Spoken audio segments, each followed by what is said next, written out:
Blah, blah, blah. So, I'm going to tell y'all the story how it started.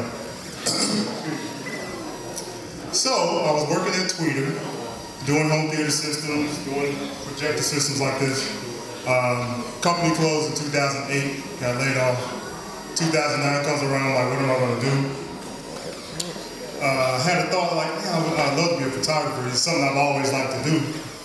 Not necessarily ever been a professional at it, but just, you know, I had 110 Kodaks. 35mm Vipitars for my photographers that know what that is. Just kind of shooting around. But one day my wife and I were at lunch, and I was sitting there thinking like, okay, I just got laid off. I need to spend about $1,000, and I got no job. Like, how's this about to happen? So she looks at me and she says, what'd you say?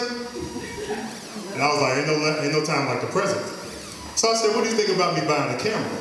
So she was like, okay, you know, she said, are you going to start a business with it? And I said, okay, yeah. So a couple weeks went by, research, bought a camera. The very next day I was working. The very next day. Found a guy doing a photo shoot on Craigslist. Went over to the shoot just to learn how to use my own camera that I just bought. The next day he's like, man, I need some help, you know, with this shoot I'm doing for this church. I was like, all right. So he said, you come with me, man, you know, I'll pay you. I was like, wow, I don't even know how to turn my camera on. Let alone shoot, but all right. So I made money that day. So right then and there, that was God's confirmation for me to let me know that I was in the right place. So fast forward, you know, been able to make some amazing relationships throughout Charlotte and just around the country. Shooting. Like, one of the first relationships I made was Fred Brazil, he's in the building, and John Strayhorn. They were like the first people that actually took me under their arm, under their wing when it was time to help me out, because I didn't know what I was doing. I was relentless and I had so many questions. I know I got on their nerves so bad. But had so many questions about the business and how to do this, and they really did show me the way. John, to this day, he's got me so many contracts, things that I still shoot right now, 3-4 years later. One big account is out of Chicago that he got me was Coors Light. I've been shooting for them for the last 3 years, and it's because of a relationship that I made with John. And then too, like, Fred is like the best videographer, and especially editor that I know. And I mean, he's been trying to get me over there to learn, and I just won't come. I'm like, man, this is too much. It's way more than this stuff, trust me. But still, like, even with the relationships that I've made, starting last year, I started traveling. This came from a relationship that started when I was 15. So a friend of mine got married, they started having kids. I started offering to take pictures of their kids for nothing. They would always pay me, but I'd never charge them. So, come to find out, April last year, got a phone call. He said, Jay, we got you on the team. I was like, what does that mean? He said, you're going to shoot everything that we do now. I said, well, okay, what does that mean? What are you doing on April the 15th? I said, what I need to be doing on April the 15th. He said, I need you on a plane to San Francisco. My first flight out of the state, across the country, using my camera that God gave me. You know what I mean? And ever since then, I've been on plane after plane after plane. Somebody brought it to my attention the other day. It's like, you know what, Jamar, you don't have a car, but you know what your mode of transportation is? It's an airplane. I was like, wow, you got a point there.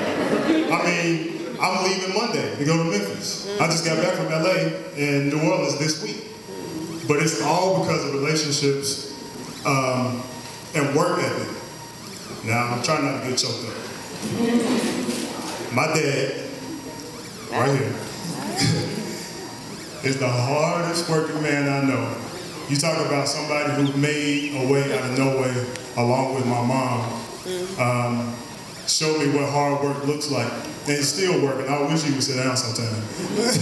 But he's still going because we got a little brother in college right now, and somebody got to pay for that.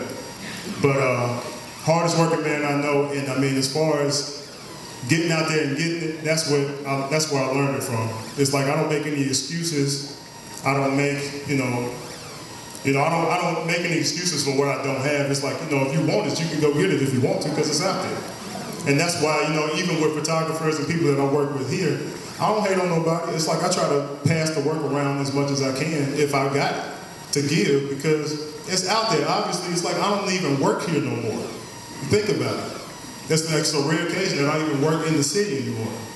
But it's because of just good relationships and just good people that I keep around me. Even Murph, my boy Murph showed me how to deal with people on a different level. I worked in the club with Murph for just over a year. And I mean, it really taught me people skills, believe it or not, how to deal with people that's intoxicated, crazy, trying to get a deal, then threw $10,000 on the ground, trying to get a deal on a $10 picture. It's the truth. 10 G's, I've seen it. I've seen it more than once. But yeah, so that's really my story, y'all. I mean, I just try to work as hard as I can, keep good people around me. That's really it, man. My little brother, believe it or not, he is like my hero. He's 20 years old. He's doing amazing in school. We couldn't have asked for a better situation for him. He's playing football, 3.8 GPA. He's an RA at school. When we go on campus and we say his name, it's like the key to the city. He say Mike Jones, they say, oh, Mike Jones. They just lose it over this kid. It's so funny. We be like, what, really? But anyway, so that's really it in a nutshell, y'all. If y'all have any questions for me, shoot. Anybody? For real this. You photograph anybody in the world, if they're living today or even somebody that passed away. Besides me. I shot you already. It would probably be Gordon Parks. Just because of like the way he started. You know, he kind of became a photographer on accident. You know what I mean? And became one of the most well-known photographers in the world. Just on a humbug, somebody said, you should go try this, and he went and bought a camera and did it and became the greatest photographer in the world. So, Gordon Parks is probably the answer to that. What is the name Bleusol? Honestly, you know, I tried to give it a whole lot of meaning, but it just looked good on paper. I was like, yeah. So I was like, you know, from a marketing standpoint, it just looks good. I'm a business person. This is my business consultant right here, Tip Jones, Consultant Studio. Check it out. Yeah, so it just looks good on paper, and you know, it's stuck. So next. Who was the first person that was famous you considered a picture that you did take? The first person that was famous, Patty LaBelle. I got a call in the middle of the day. John Strayhorn, once again. Somebody called from Bojangles Arena. They shot something called Kaleidoscope here. There's an ice show. And they had like all the old Olympians come back and do like an ice skating exhibition. And Patty LaBelle and Jordan Sparks was the entertainment. And Patty LaBelle was the first person that I shot famous, that was really famous. You know? And she had on some 8,000-inch Louboutins. And she over there flying and carrying on, and it was crazy. I was like, man, this lady like 70-something years old, but she was getting it though.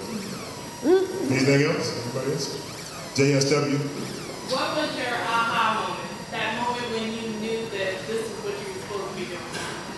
Wow. Probably the San Francisco trip. I mean, that was, even though that was 3 years later, but man, when I got to San Fran and I got to the bridge, it's like, you know, we did all the events. We was at Candlestick Park. My dad's a San Francisco fan. We was at Candlestick. You know, we was all over the Bay Area. But once I got to the Golden Gate Bridge, and I was like, I'm out here using this camera to sustain life, and didn't pay not one dime to do it. And I'm at a place that I've always wanted to go to, and I was like, man, this had to be, this is it right here. So, Golden Gate Bridge. Terry? What's your favorite photograph and why? Favorite photograph? Wow. I looked at my computer the other day, I got about 69,000 pictures in there. It's pretty bad. There is a moment, and I don't know if this is my favorite, but this is my favorite in this moment right here.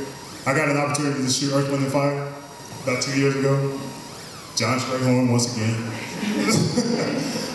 There was a moment where Philip Bailey, you know, they've been touring for 44 years. I think they're one of the longest touring bands ever. Philip Bailey was on the side of the stage singing, I don't know, it's one of those songs that has that super duper high note. But it was just a moment that had like the strings in the back, they were playing, everybody was playing behind him, and he was like leaning back like this. And he was hitting that note like he was 19 years old.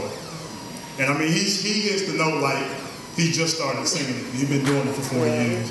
And that was a moment for me to see what I've been hearing. Like, because I grew up in the house, my dad, you know, being a big music lover, listening to records and all that stuff all my life. And just like to hear what he was doing 30 years ago, to hear it today, that was a moment for me. That was something. Anybody else? That's what I'm talking about. So, and when me and Murph talk, we talk about this all the time. But what makes me different than anybody else is that I shoot with my heart. And I'm not saying that to be cliches, but it's like whenever I'm in a moment, I'm always looking for the moment that I think the client's looking for. Especially if I get an opportunity to talk to them and just kind of get a feel of what their personality is like. I try to find what I think they're gonna love. And it's not just about getting a shot with a whole bunch of people in it and all that stuff. It's about feeling the moment and taking in the environment that you're in and just being overcome by it and just embracing it and letting go to it. So that's what makes me an artist.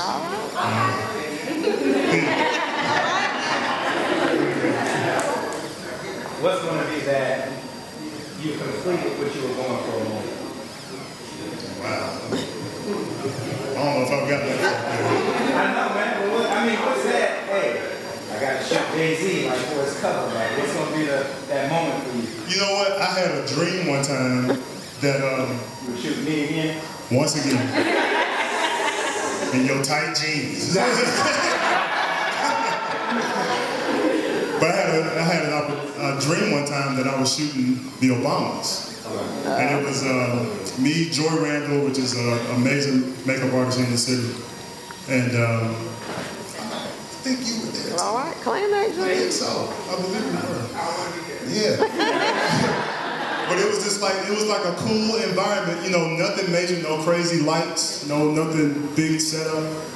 But it's like me, Barack, Michelle, and the girls, and we was just shooting it out. And it was like, for me, I was like, yo, this is the end all be all right here. This is it. All right. Question. Was I there? You wasn't in this with me. That's not that.